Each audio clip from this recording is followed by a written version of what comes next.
Hi hello నమస్తే అండి. Welcome to Jhansi kitchen vlogs.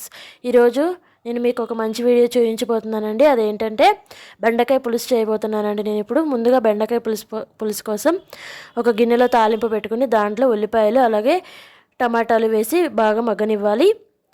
ఈలోపు అవి ఉల్లిపాయ టమాటా మగ్గే లోపల మనం ఒక గిన్నెలోకి ఒక పెద్ద నిమ్మకాయ సైజు అంత చింతపండుని తీసుకొని అందులోకి కొంచెం వేడి నీళ్ళు పోసి నానబెట్టుకోవాలి.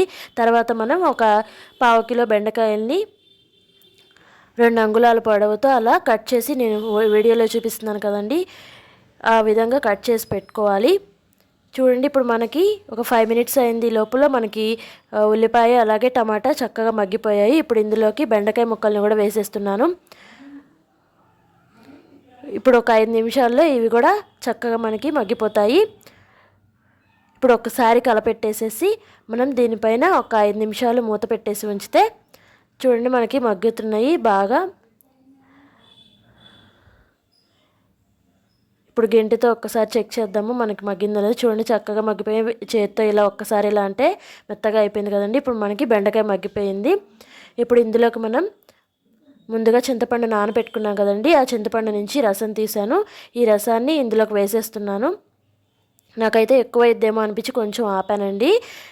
ఒకసారి టేస్ట్ చూసుకున్నాక మళ్ళీ అడ్జస్ట్ చేసుకోవచ్చు అనేసి ఇప్పుడు చింతపండు రసం వేసాను కదా, ఇప్పుడు ఒకసారి కలబెట్టాలి.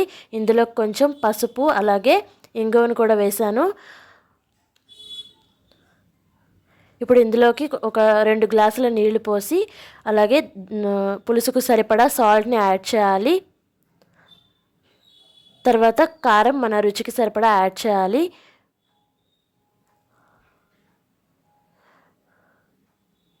తర్వాత ఇందులోకి కొంచెం బెల్లం ముక్కను కూడా యాడ్ చేస్తే చాలా బాగుంటుందండి. పులుసు అంటే కొంచెం తియ్యగా ఉంటే బాగుంటుంది కదా.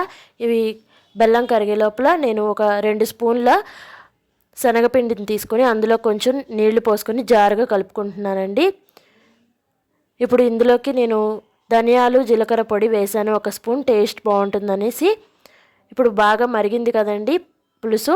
ఇప్పుడు ఇందులోకి నేను శనగపిండి కలిపి పెట్టుకున్నాను కదా వాటర్లో, అది వేసేసాను. ఇప్పుడు పులుసు అనేది కొంచెం చిక్కబడుతుంది. శనగపిండి ఇష్టం లేని వాళ్ళు 2 స్పూన్ల బియ్యపిండిని కూడా కలిపి పోసుకోవచ్చు. ఇప్పుడు పులుసు కొంచెం చిక్కపడింది కదండి. ఇప్పుడు ఇందులోకి మనం కొంచెం కొత్తిమీర తీసుకొని అందులో వేసుకోవాలి.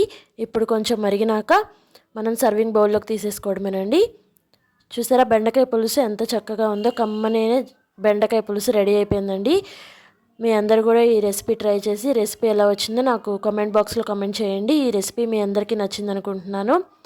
అలాగే లైక్ చేయండి, షేర్ చేయండి. కొత్తగా చూస్తున్న వారైతే ఈ ఛానల్ని సబ్స్క్రైబ్ చేయండి. మరిన్ని వీడియోల కోసం ఈ ఛానల్ని చూస్తూ ఉండండి. Thank you very much.